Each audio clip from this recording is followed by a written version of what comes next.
What's up mga boss? Today's video mga boss, yung last na sinabi natin na Lebron, no, ipapakita natin yung quality nitong bagong Lebron 21, mga boss idol, no. Last na natin is yung Lebron 20, no. Ngayon, ipakita natin tong Lebron 21 para sa inyo mga boss idol. Nga pala, maraming salamat po sa patuloy na pagsuporta sa aking channel. Mga boss, may balance pa ako sa inyo. Pasensya na. Pero by this September or October mga boss, i-ano natin lahat ng mga dun sa mga natin 500 and 1,000 subscriber natin. Mga boss idol, don't worry, mamimigay tayo ng sapatos, no? Today's video mga boss, ito, Lebron 21, no? Ito yung box ni Lebron 21. Same lang din sa Lebron 20, no? Pero yung sa niya, dito, ayan, tiketa niya mga boss, 21 na yan. Yung sa may pinaka niya. Same lang naman yung box niya mga boss. Pakita natin to, samahan nyo ako mga boss idol, na ipakita yung Lebron 21 na color white and gold. Let's go.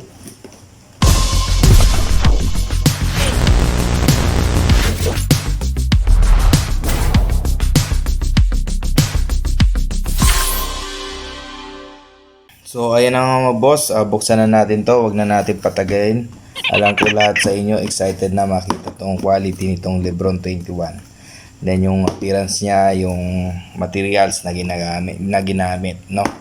As I said, mga boss, same lang naman ng box, Then yun yung sinabi natin sa inyo, Lebron 21, double X1, then size 44 tayo mga boss. Nakakuha tayo nito para pakitlang.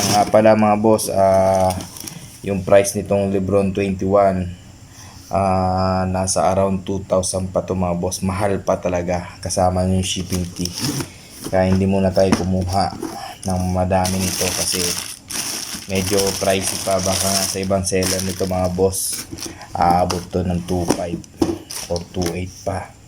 Yan mga boss,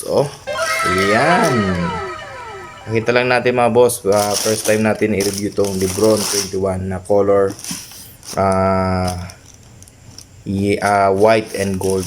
Meron na nito mga boss yung black siya na may violet, then yung violet purple meron na rin, palabas na yun mga boss. Then may isa pa nito na Lebron 21 na colorway na lumabas. Pakita din natin para sa inyo mga boss. Nga pala ito boss, yung sa niya, loob niya, ito lang naman, white plain paper lang siya. Hindi tulad nung Lebron 20, meron siyang dalawang balot, meron bang pink din to. Meron siyang placard mga boss. Yan. Kita natin, ang mahalaga mga boss, yung sapatos. Pakita natin sa inyo.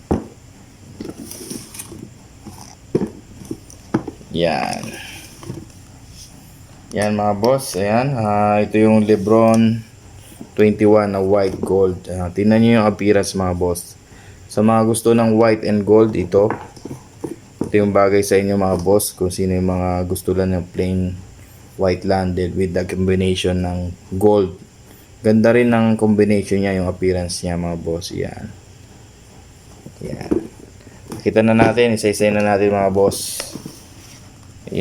Then mga boss, ito yung niya pala, material na dito mga boss. Hindi siya yung tulad sa Lebron 20 na mesh type, pero ito leather siya na makintab. Leather siya mga boss. Leather siya.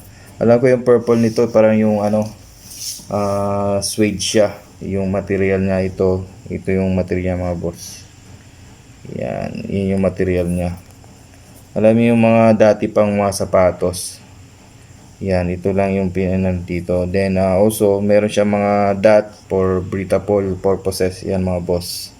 Hindi kasi tulad sa yung Lebron 20 mesh type, ano na siya, kumbaga breathable na yung sa loob niya kasi mesh material siya. Yan, ito yung ano niya mga boss, white na white. Then meron siya mga, yan, may mga design siya dito na ganyan. Yan, meron siya parang naka ano na design diyan, line. Then dito yung Nike ano niya mga boss. Yan, yung Nike niya, yun, embroidered siya na may gold hanggang dun. Embroidered siya, then meron siyang parang naka-logo siya ng mga boss na Nike. Yan, kung titingnan nyo, mag-ano talaga siya, bulky siya na Nike. Yan. Then yung dito niya mga boss, fully foam siya. Then meron siyang ano siya, Nike na naka-engrave. Yan, Nike, then gold. Then dito niya mga boss, sa upper side niya, yung ang pinakaiba naman nito mga boss, yung lace niya makapal. Maganda, solid yung lace niya, makapal. Then meron siya dito na sa ano niya, yan, sa dulo ng lace niya ganitong ano mga boss, yan. Then sa may tang niya, ito yung tang niya, yan. Ito yung tang niya, net type. Net type mga boss yung tang niya. Yan. Then dito mga boss, yung sa tang niya, same material dito, then ayan, may mga dot siya for breathable purposes. Then meron siyang signature ni Lebron. Yan. Then yung sa may ano niya, yun, sa may lace niya, eyelet niya, ito yun. Ito yung meron siyang ano, maganda na rin mga boss, oh. Then dito yung design niya dito, ano niya dito, design. Then sa backside niya mga boss, ito naman ang backside niya. Yan, ito yung backside niya mga boss. May design niyang, yung design ng ano niya sa likod. Yan, meron siyang ganitong design. Then meron siya ditong, yan, na XX1, yan, 21. Ito yung ano niya sa likod. Then sa other side, ito mga boss, ito naman yung sa kabilang side niya mga boss. Yan, embroidered yung Nike niya na gold na talaga. Yan, ganda rin ang kulay nito mga boss. Forma rin. Then marami siya mga dot mga boss. Yan, oh. Yan, marami siya mga dot. Then meron siya mga line. Kung titignan nyo mga boss, may mga line siya. Yan, ah. Yan,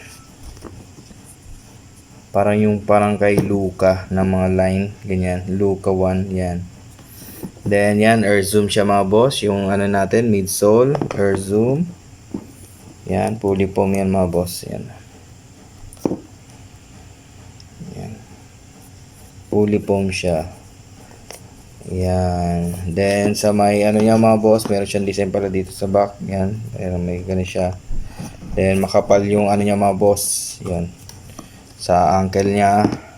Then parang may pagka mid siya boss, hindi siya totally low cut, mid. Then makapal din mga boss yung ano niya. Then sa outsole mga boss, ito yung outsole niya, pattern ng outsole niya, pakita natin. Same lang naman, same lang sa outsole. Then also mga boss, XDR na rin to, no? XDR, extra durable rubber, pwede pang outdoor. Maganda na yung ano nito. Then yun nga pala mga boss, this is a replica, no, top grade quality. Pakita lang natin sa inyo, no. Then also ito yung pattern niya mga boss, ganda rin yung pattern niya, no, ng outsole niya. Then also squeaky siya mga boss, squeaky. Then trinay ko dito sa tiles, yon, squeaky naman, squeaky siya. Then medyo ano lang, di siya yung ano, kailangan, tingin ko dito kailangan i-break in. Yan, kailangan i-break in para talagang matunog siya mga boss. Then sa gitna pala mga boss, yan, meron siya dito sa gitna niya. Yan. Yan, hindi siya malambot eh. Yan oh. Then yan to yung ano niya. Outsole mga boss, ayan oh. Makapit, sobrang kapit mga boss. Pero size medyo sa squeaky niya, kailangan i-break in nyo lang. Pero nag-squeak siya. Kailangan lang i-break in. Yan, then sa loob mga boss, insole. Yan, ito yung loob niya. Ayan, nakalagay. Then dito pala sa may tang niya mga boss, yan naman yung loob ng tang niya. Then sa teketa niya, yan nakalagay, made in Vietnam. Then sa may niya, loob, yung pad niya, ito manipis lang. May nakalagay siya dito mga boss oh. Hindi ko lang mabasa. Manipis lang oh. Ayan, then ito yung sa insole niya mga boss, yan, air zoom.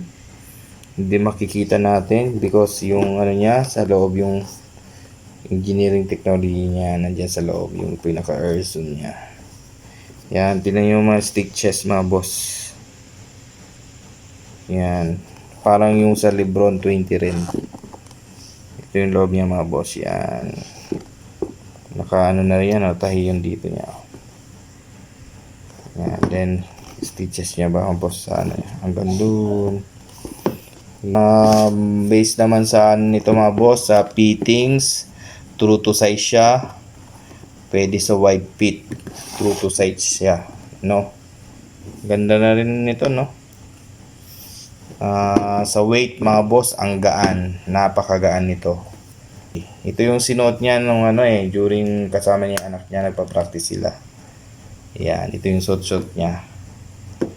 Then sa price, yun nga lang mga boss, sa price medyo mahal pa, bagong labas kasi, lalo na pag mga lumalabas yung mga bagong colorway.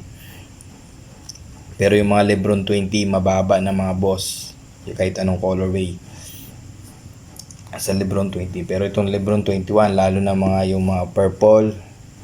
Then ang pansin ko lang dito boss, once na lang to, itong ganitong material na to, once na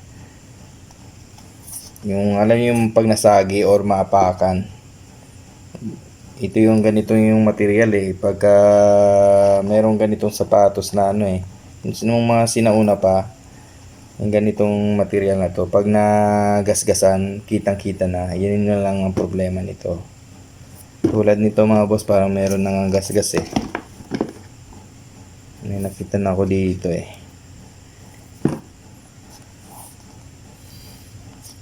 Yan, ito yung problema dyan boss. Yung parang pagka once na nagasgasan, tulad nito boss, oh, yan yung sinasabi ko sa inyo. Itong material na to, once na maanuhan lang to, yun. Yung pag naapakan ng matalim na sapatos, ay, tapos may mga pa, babakat yung itim dyan. Yan, ganun. Yun lang yung problema dito mga boss. Itong ganitong material. Yun boss, yun lamang po sa araw na to. Quick review lang tayo para sa Lebron 21, mapakita lang natin.